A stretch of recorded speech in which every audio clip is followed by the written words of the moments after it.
आज का जो वीडियो है कि वेडिंग प्लानिंग करने के लिए किन किन बातों को आपको ध्यान देना है, किन किन स्टेप को आपको फॉलो करना है। या आप ब्राइड एंड ग्रूम है, या आप एक वेडिंग प्लानर है, या आप वेडिंग प्लानिंग का आपका बिजनेस है, या वेडिंग प्लानिंग में आप आना चाहते हैं, बिजनेस करना चाहते हैं, तो किस तरीके से एक वेडिंग प्लान होता है वो आज के लेसन में हम लोग बात करेंगे।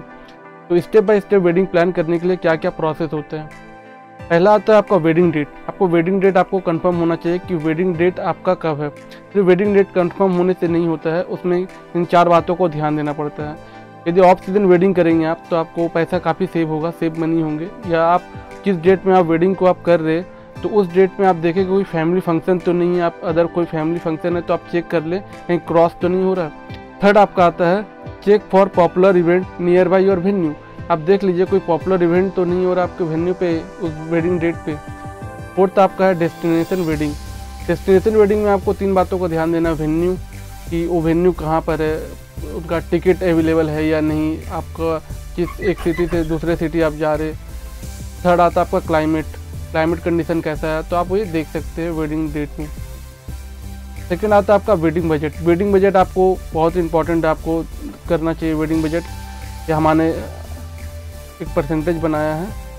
Wedding and reception, venue and food 45%, decor sound light 15%, ceremony 10%, entertainment 10%, photo and videography 10%, transportation 5%, other expenses 5%।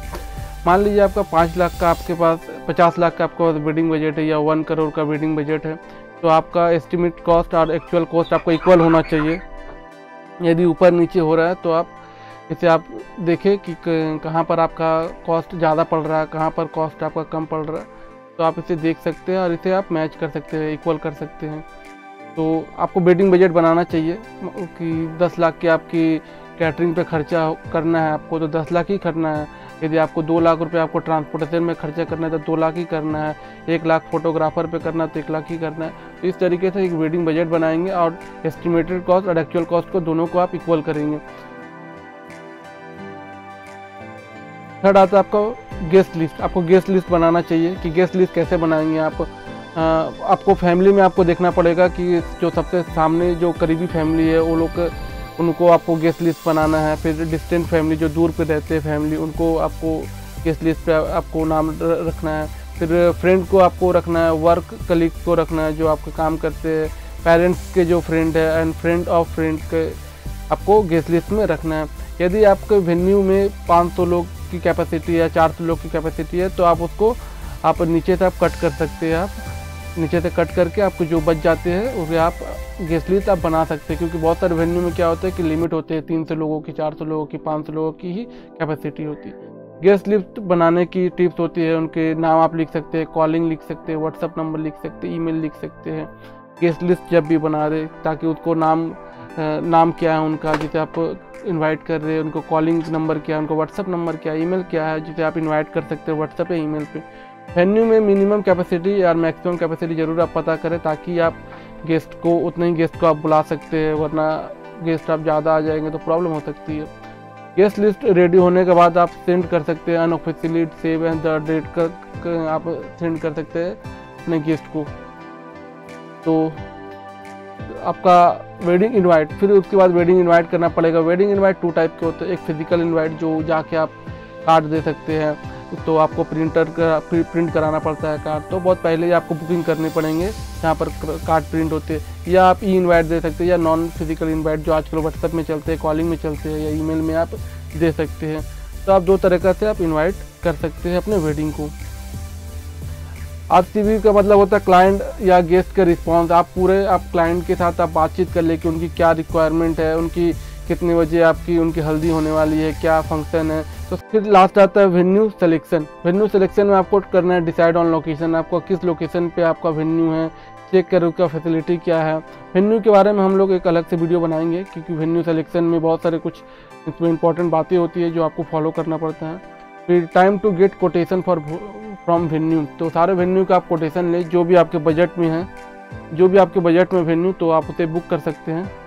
फिर सर्विस प्रोवाइडर, बहुत सारे सर्विस प्रोवाइडर है क्योंकि आप वेडिंग कर रहे जरूर वेडिंग का आप अकेला ही आप नहीं कर सकते, बहुत सारे सर्विस प्रोवाइडर है। वेडिंग प्लानर हो सकते हैं, होटल है, रिसोर्ट या बैंक्वेट हो सकते हैं, डेकोरेटर हो सकते हैं, फोटोग्राफर हो सकते हैं, फैशन डिज़ाइनर हो सकते हैं, ज्वेलरी डिज़ाइनर हो सकते हैं, caterer, firework, light, sound, technical, hospitality, logistic, artist manager, makeup artist, salon, mehndi, choreographer, band, dhol, घोड़ी, ढोली, साफा का मतलब जो पगड़ी होती है, पगड़ी, फोटो बूथ स्टेशन आप बना सकते हैं, आप रिटर्न गिफ्ट दे सकते हैं, विंटेज कार की को कांटेक्ट कर सकते हैं जिसमें बारात जाते हैं, बारटेंडर को बुला सकते हैं, हुक्का को बुला सकते हैं, वैलेट पार्किंग को आपको हायर करना होता है, बाउंसर को हायर करना पड़ता है, सीसीटीवी आपको होनी चाहिए।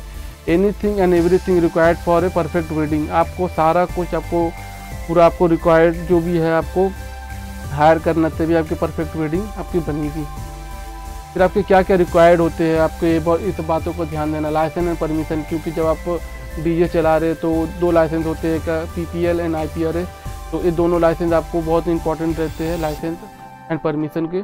सिक्योरिटी एंड सेफ्टी आप जरूर देखें, और गिफ्ट एंड हैम्पर को आपको ध्यान में रखना है कि जो भी गेस्ट आपके आ रहे हैं उनके गिफ्ट क्या है, उनके हैम्पर क्या है, तो आपको इन बातों का आपको ध्यान देना है कि वेडिंग प्लानिंग करने के लिए। तो मैं फिर से एक बार कवर कर देता हूँ वेडिंग प्लानिंग के लिए क्या क्या करना पड़ता है। पहले आपका वेडिंग डेट हो गया, wedding budget, wedding date complete होते ही आपको वेडिंग बजट आपको बनाना है कि हमारा वेडिंग बजट जितना भी है उस हिसाब से आपको एस्टिमेटेड करना है कि आपको कहाँ किस अमाउंट को कितने में इन्वेस्ट करना है। फिर गेस्ट लिस्ट बनाएं, आपका पहला हो गया वेडिंग डेट, सेकेंड आपका वेडिंग बजट, थर्ड आपका गेस्ट लिस्ट, फोर्थ आपका वेडिंग इनवाइट करना है, फिर फिफ्थ RCV, सिक्स वेन्यू का सिलेक्शन करना, सेवेंथ आपको सारे सर्विस प्रोवाइडर को, 8 आपको लाइसेंस एंड सिक्योरिटी देखना है, फिर थैंक यू।